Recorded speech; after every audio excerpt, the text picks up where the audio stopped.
자, 화성 연쇄 살인 사건은요, 1986년부터 1991년까지 대한민국 경기도 화성군 일대에서 여성 10명이 살해된 미해결 사건입니다. 최초 사건은 1986년 9월 15일부터 일어났고요. 마지막 사건은 1991년 4월 3일에 끝났습니다. 이 사건들의 공소시효는요, 범행 당시 형사소송법에 따라서 범행 후에 15년이 지난 2001년 9월 14일부터요 2006년 4월 2일 사이에 모두 만료가 되었습니다. 이제는 범인을 찾아도요 처벌할 근거가 없어요. 그래서 처벌을 할 수가 없게 돼 있습니다. 하지만 앞으로 이런 사건을 방지하기 위해서, 예방하기 위해서 이 내용을 준비하게 되었고요. 실제 피해자들의 이름을 기억하기 위해서 지금부터 피해자들의 실명을 언급할 것이고, 피살된 현장 사진이 나오게 될 예정입니다. 주의 바랍니다. 살인의 추억이죠. 우리나라에 있었던 화성 연쇄 살인 사건을 모티브로 만들어진 영화입니다. 대부분의 내용이 상당히 비슷하고요. 실제 사건을 스토리화해서 영화로 만들었기 때문에 아직 안 보신 분들은 보시면 참고가 좀 될 것 같습니다.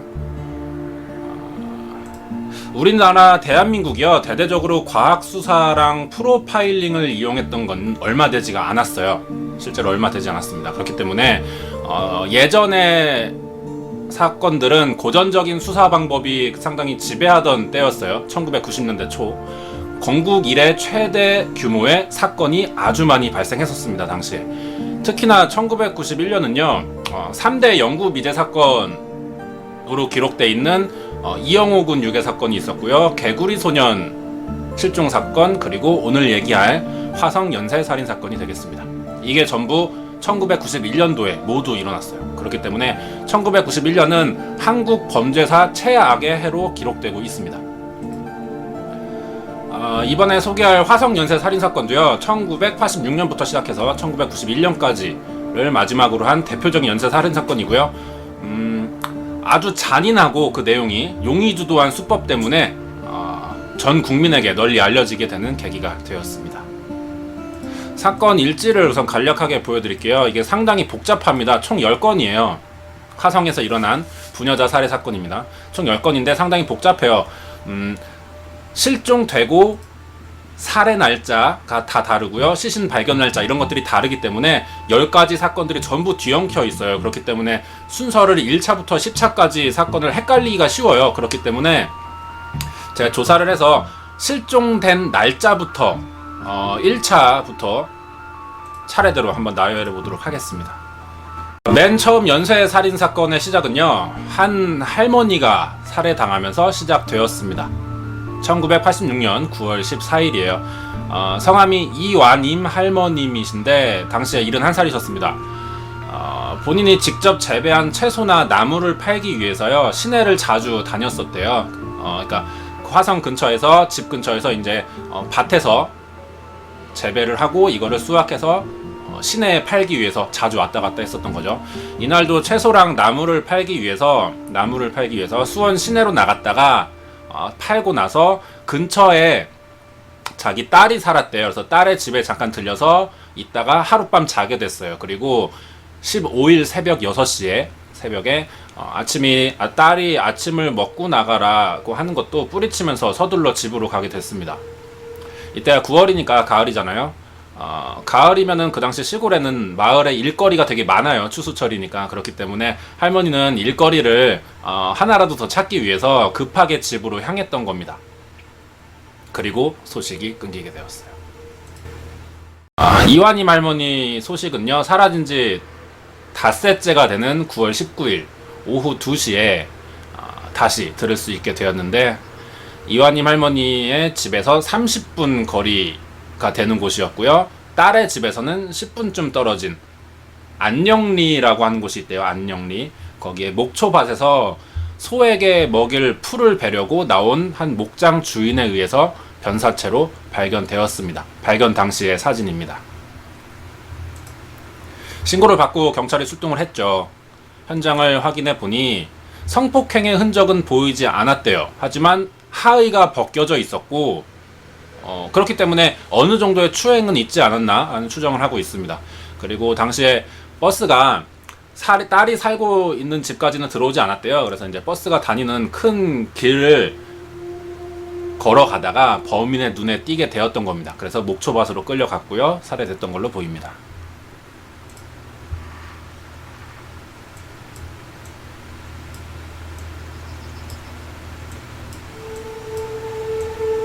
할머니 고무신이랑 양말이에요.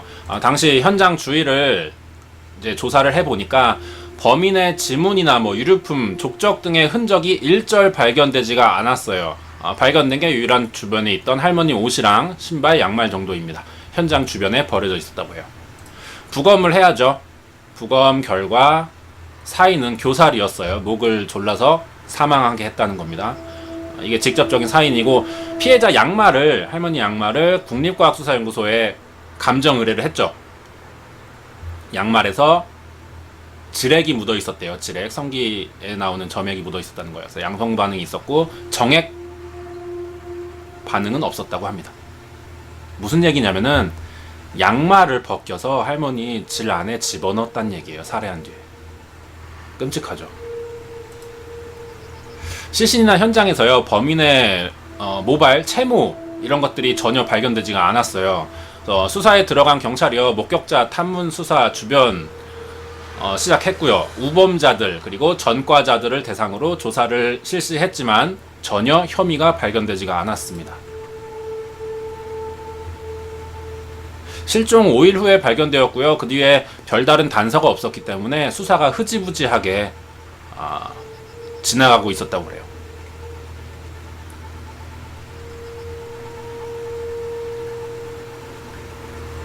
이렇게 해서 화성 연쇄살인 사건의 1차 사건이 발견되었고, 아직은 연쇄살인인지는 몰랐을 거예요, 사람들이. 그렇죠? 이렇게 두 번째 사건을 맡게 됩니다. 두 번째 사건은 86년 10월 20일 오후 2시에 벌어집니다. 당시 위치가 송탄시 신정동에 살고 있던 박현숙 양이 피해자가 되겠습니다. 수양 어머니가 있었는데 허씨예요. 이 수양 어머니를 만나기 위해서 태안읍에 있는 버스 정류장에서 내렸고요. 허씨 집으로 향했답니다. 수양 어머니 집으로 간 거예요. 왜 가게 됐냐면은 이제 20살이 넘어가면서 이 박현숙 양이 되게 이뻤었대요. 동네에서 미모가 좋기로 소문이 나 있었는데, 이제 수양 엄마 허씨가 좋은 남자가 있으니 중매를 서주겠다. 집에 와서 만나보라 라는 제안이 있었어요. 그래서 옷을 차려입고 허씨 집으로 간 거죠. 그래서 이제 맞선을 보게 된 거예요. 집에서. 거기서 이제 남자와 엄마 셋이서 식사를 한 뒤에 귀가를 해야 되죠. 집을 나섰죠. 버스를 타러 가는 길이 되게 어두웠어요. 당시는 이제 시골이기도 하고 가로등들이 많이 없던 시절이기 때문에 야간에 논과 밭 이런 데 뚝길은 굉장히 어두웠습니다. 그래서 이 어둡기 때문에 평소처럼 마을 입구까지 어머니가 배웅을 해줬다고 해요. 그리고 1km 정도의 긴 농수로를 지나가던 중에 살해가 됐습니다. 그리고 유기했던 거죠. 우리가 영화 살인의 추억에서 봤을 거예요. 그 하수구 안에 시신이 하나 버려져 있는 장면이 기억나실 거예요. 요 장면입니다. 실제 사진이에요. 그리고 발견은 사흘 뒤에 10월 23일 낮에 주변 논 주인에 의해서 지나가다가, 이제 이게 사람이 겨우 들어갈 정도로 작은 농수로거든요. 콘크리트로 만들어져 있어요. 이 수로 안에서 알몸인 채로 이렇게 사망해 있는 게 발견되었습니다. 가슴이랑 등에 흉기에 찔린 듯한 상처가 아주 여러 개 있었다 그래요. 그리고 피해자의 스타킹에는 스타킹을 벗겨서 목을 감았대요. 그러니까 이것도 교살인 거예요. 목을 졸려 죽인 겁니다. 스타킹을 벗겨서 목을 졸랐던 겁니다. 발견 당시에 눈에서 눈물 자국이 발견됐어요. 울면서 사망을 하신 거죠. 강간 흔적이 있었어요. 이번에는 하체에 굉장히 심한 상처가 남아져 있었는데 사체 모습이 상당히 끔찍했다 그래요. 그렇기 때문에 발견된 목격자나 시신을 발견한 사람이나 조사를 나온 경찰들이 굉장히 큰 충격을 받았었다고 합니다. 옷을 벗겨진 채로 발견됐잖아요. 이 벗긴 옷은요, 농수로 뚝에 주변에 버려져 있었대요. 부검을 했더니 정액 양성 반응이 나왔다는 겁니다. 뭔가 그 검사를 했을 때 양성 반응이면은 발견이 됐다는 겁니다. 그러니까 정액이 발견되었다는 얘기죠, 양성이. 그러나 혈액 분석에는 실패를 했어요. 왜냐면 당시에는 정액을 가지고 혈액을 분석하는 기술은 없었거든요. 영화에서도 나오죠. 그런데 주변에 그 피의자 거, 범인의 것으로 추정되는 우유팩, 담배꽁초, 그리고 채모 등이 몇 가지가 수거가 됐습니다. 증거가 될 수 있는 거죠. 이것들을 국립과학수사연구소에 가져갔어요. 그래서 감정을 했더니 B형의 혈액형을 가지고 있는 남성으로 밝혀집니다.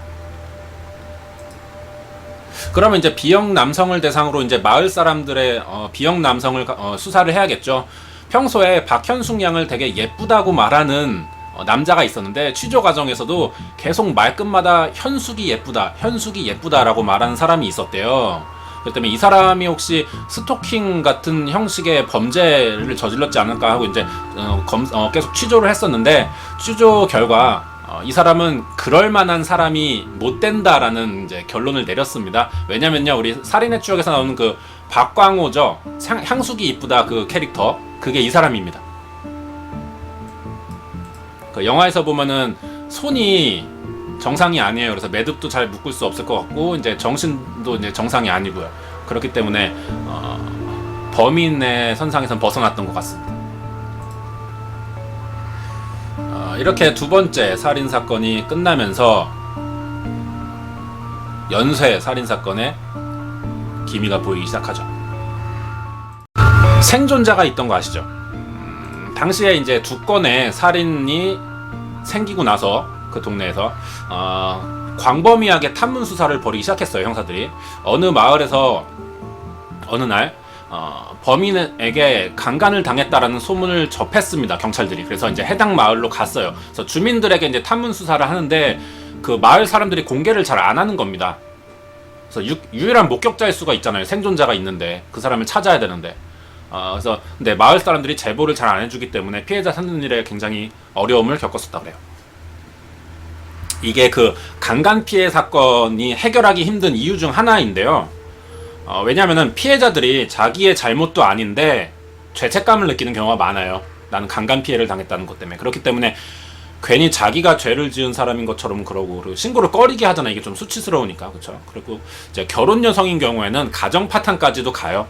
이러한 강간 피해 사건들이. 그렇기 때문에 좀 당시에는, 지금도 그렇지만 그 당시엔 더 심했어요. 굉장히 마을 전체가 좀 쉬쉬하는 분위기였습니다. 그런데 어떡해요. 유일한 목격자란 말이야, 이 사람이. 동일범일 수도 있는 유사 사건의 유일한 생존자, 그리고 동시에 사건 전체를 직접 목격한 사람이 되기 때문에 이 사람을 꼭 찾아야 돼요, 경찰 입장에서는. 그렇기 때문에 적극적으로 탐문 수사를 시작합니다, 이 사람을 찾기 위해서. 주민들에게 집요하게 요구를 하고요, 위협도 하기 시작했어요. 그러면서 끝내 한 피해 여성을 만나게 됐습니다. 당시 그래서 피해 상황을 들을 수가 있게 되었던 거죠. 김씨 성을 가진 여자분인데 김모 여인이라 하겠습니다. 86년 11월 30일에 피해를 당했습니다. 밤 9시가 넘어서 교회에 가기 위해서 집을 나섰대요. 그리고 이제 김씨가 집을 나와서 교회를 가고 있는데 300m쯤 걸어갔는데 갑자기 누군가 뒤에서 김씨를 덮쳤다는 거죠. 이 남자가 뒤에서 한 손으로 이제 목을 감고 한 손은 옆구리에 흉기를 댔는데 이 흉기는 뭔지는 알 수 없었다고 그래. 날카로운 걸로 느껴졌다고 합니다.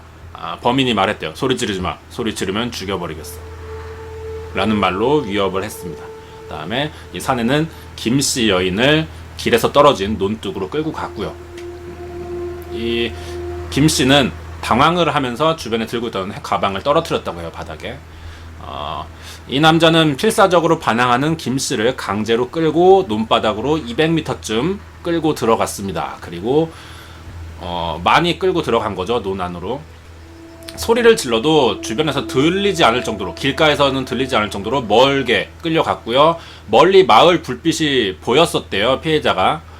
눈으로 보였는데 개 짖는 소리, 당신은 개를 많이 키웠으니까 시골에서 개 짖는 소리도 들리지 않을 정도로 굉장히 멀었었다고 합니다. 그래서 소리를 질렀는데도 도움을 받을 수가 없었다고 해요.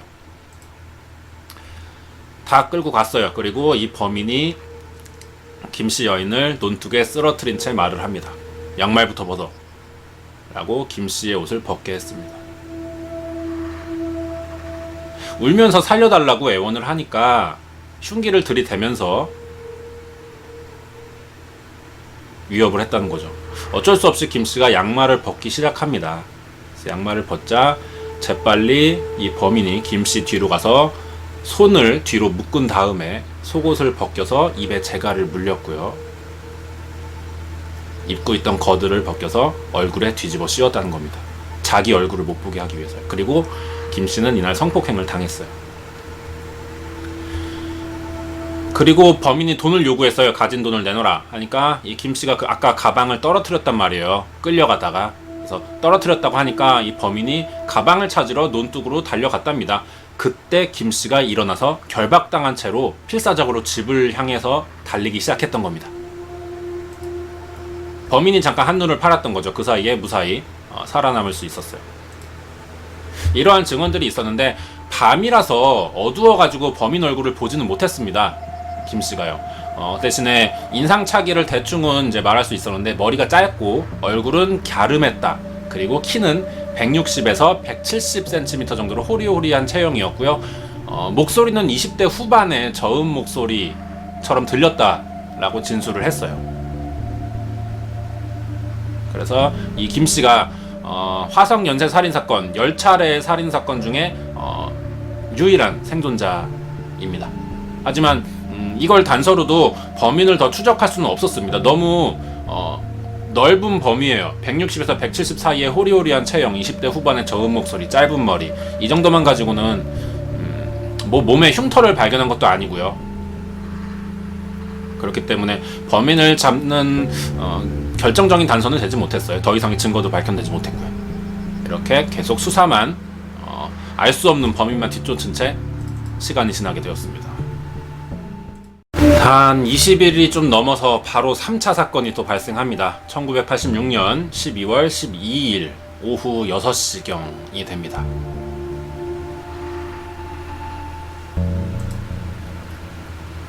공장에서 일이 끝나자마자 버스를 타고 남편을 만나러 갔대요. 그리고 직장이 있는 수원시 세류동에 있는 버스 정류장에서 이제 남편을 만났고요. 식사를 한 뒤에 무슨 이유인지는 모르겠지만 같이 집에 가지 않았대요. 남편이 아마 야간 일이 있었나 봐요. 그래서 같이 저녁 식사만 한 뒤에 이 여성분을 자기 아내죠. 늦었으니까 얼른 귀가를 해라, 집에 들어가라 하면서 10시 반쯤에 버스에 태웠다고 합니다. 11시가 약간 지나서 안녕리 삼거리에 내렸어요. 권정분 씨입니다. 이번 피해자는요. 삼거리 바로 앞에 있는 작은 도로를 따라서 걸어가고 있었죠. 집으로 가고 있던 겁니다. 집까지 불과 100m도 되지 않는 거리를 남겨두고 범인의 습격을 받게 되었습니다. 다시 논바닥으로 또 끌려갔어요. 이 화성 연쇄 살인 사건은 수법이 되게 유사해요. 그래서 동일범으로 다 추정하고 있습니다. 손이 또 뒤로 묶였고요. 스타킹과 팬티, 겉들을 차례대로 벗겨냈고요. 피해자가 소리를 지르지 못하게 스타킹을 또 입에 재갈을 물렸습니다. 그리고 눈을 가렸고 성폭행한 뒤에 스타킹으로 목을 졸라서 교사를 한 것으로 추측이 되고 있습니다. 시신을 유기한 장소인데요. 실제 사진입니다. 그 주변에 뚝이 있었는데 그 밑에 이제 모래를 쌓아놓은, 이제 모래를 주머니에 담아놓은 부대가 있었어요. 모래를 쌓아놓은 부대 자루들, 그 밑에다가 시신을 숨겨놨었던 거죠. 이렇게 숨겨놨기 때문에 권정분 씨는요 4개월이 지나고 나서야 4월 23일에 논두렁 보수 작업을 하러 나왔던 논 주인에 의해서 발견되게 되었습니다.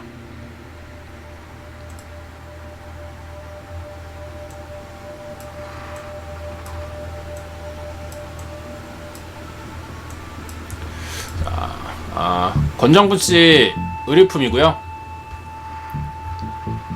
집에서 이제 50m 정도였대요, 정확히. 거기서 이제 발견되었는데 하의가 벗겨져 있었대요. 그리고 입에는 스타킹과 겉을 제거할 수법이 똑같습니다. 물려 있었고, 얼굴은 팬티에 이제 가려져 있었는데 얼굴을 보니 이제 부검하기도 힘들 정도로 부패된 상태였다고 합니다. 그런데 이 유류품에서 이름이 새겨진 도장을 발견할 수가 있었고요. 신분을 확인할 수 있게 되었습니다.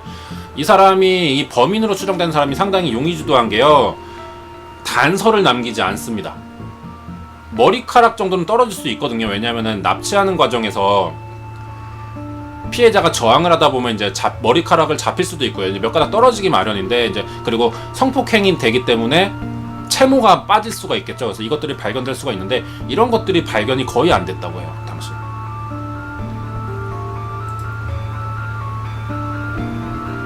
그렇게 범인을 찾지 못하고 사건이 계속해서 벌어집니다. 4차 사건이 벌어졌어요. 86년 12월 14일입니다. 태안읍 안녕리에 있는 정수섬유라는 곳이 있대요. 이제 회사인가봐요. 그래서 오전 근무를 마치고요. 오후 늦게 수원 시내의 다방에서 맞선을 보게 됐대요. 당시에 23살이었던 이계숙 양입니다. 당시 이제 마을에서 유명했었대요. 미인으로. 그래서 맞선 자리가 많이 들어왔었고요. 이제 선을 보기에 나갔는데 다행히 상대 남자가 마음에 들었대요. 서로 마음에 들었기 때문에 부모님들이랑 같이 갔었는데 부모님들은 먼저 이제 자리를 일어나고 그리고 둘이 이계숙 양이랑 상대 맞선남이랑 자리를 옮기면서 뭐 계속 식사도 있었고요. 그리고 선자리가 밤 10시까지 계속 되었대요. 서로 마음에 들었었나 봐요. 그리고 막차가 끊기기 전에 이제 헤어졌답니다. 그리고 이제 버스를 타고 집으로 오게 됐던 거죠. 그래서 이제 헤어져서 버스에 올라탔고요. 당시에 비가 많이 왔었다고 해요. 그래서 이제 집으로 가는 중간쯤에 이제 자기가 일하는 정수섬유라는 곳이 있었는데 너무 늦었고 비도 많이 오고 해서 이제 회사 기숙사에서 잘까 했는데 이제 집에서 부모님이랑 이제 오빠들이 걱정하니까 1km나 떨어진 집으로 이제 걸어가게 됩니다. 계속해서. 그게 이 길입니다. 당일 이계숙 양이 집에 들어가지 못했어요. 실종된 거죠. 가족들은 기다리고 있죠. 그걸 모르고. 이계숙 양이 집에 들어오지 않자 가족들이 밤새 기다리다가 아침이 되자마자 맞선남에게 전화하고 여기저기 회사 사람들 동료들한테 전화를 했었답니다. 그런데 소식을 알 수가 없는 거죠. 그리고 이틀이 지나도록 이계숙 양의 행방을 알 수가 없게 되자 경찰에 신고를 했어요. 당시에 그 권정분 씨 3차 피해자가 되겠습니다. 시신이 발견되기 전이었어요. 그렇기 때문에 실종 사건만 이제 접수가 되었던 상황입니다. 3차 피해자에. 그래서 화성에서 연쇄살인이 일어나기 시작했다는 것은 아직 알지 못했어요. 경찰이나 마을 사람들이. 그렇기 때문에 경찰은 밤 11시쯤에 정남면에서 버스에서 내리는 걸 보았다는 증인이 나타났어요. 그렇기 때문에 행방불명으로 판단을 하기 시작했고요. 농수로와 관항천 일대를 이제 수색을 하기 시작합니다. 그런데 시신을 발견하지 못해요.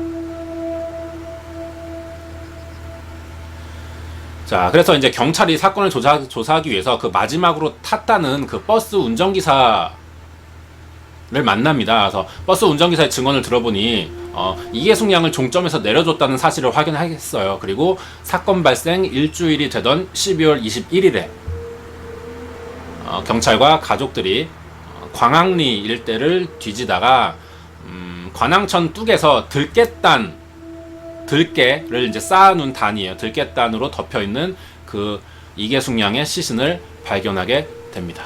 이 사진입니다. 오늘 실제 피해자들 현장 사진이 좀 있어서요. 주의하시기 바랍니다. 육안으로 먼저 조사를 하죠. 눈으로 사건 현장이 지금 어떤지 미리 보는 겁니다. 양손이 또 블라우스 뒤로 묶여져 있었고요. 속옷을 벗겨서 머리에 씌웠고요. 방법이 똑같습니다.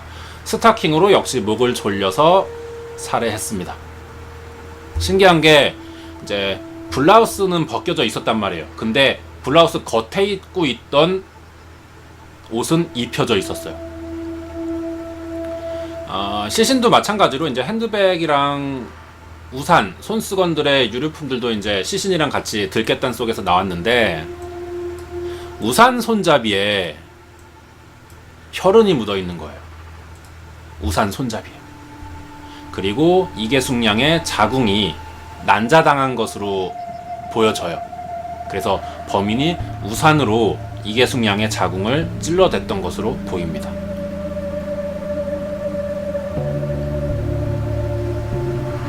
경찰도 이 사건 현장을 보면서 진저리를 쳤다고 해요. 당시에 사건 부검을 위해서 시신을 국립과학수사연구소로 보냈습니다. 부검을 해야 되니까요. 결과가 마찬가지로 우산대로 자궁을 찌른 게 사실로 검사되었고요. 손수건에서 정액 양성 반응이 나왔어요. 근데 사건 당일에 비가 많이 왔고 정액이 묻은 것도 일주일이나 지났기 때문에 범인의 혈액형을 판독하는 것은 불가능했습니다. 그리고 B형의 혈액형이 검출되긴 했어요. 피가. 근데 이계숙양의 혈액형도 B형이었거든요. 그렇기 때문에 정확한 감정은 불가능했습니다. 사건은 계속해서 벌어지고 있고요. 이제 연쇄살인이라는 징조가 확실해지고 있는 순간이에요. 근데도 아직 아무런 단서도 찾지 못하고 있습니다.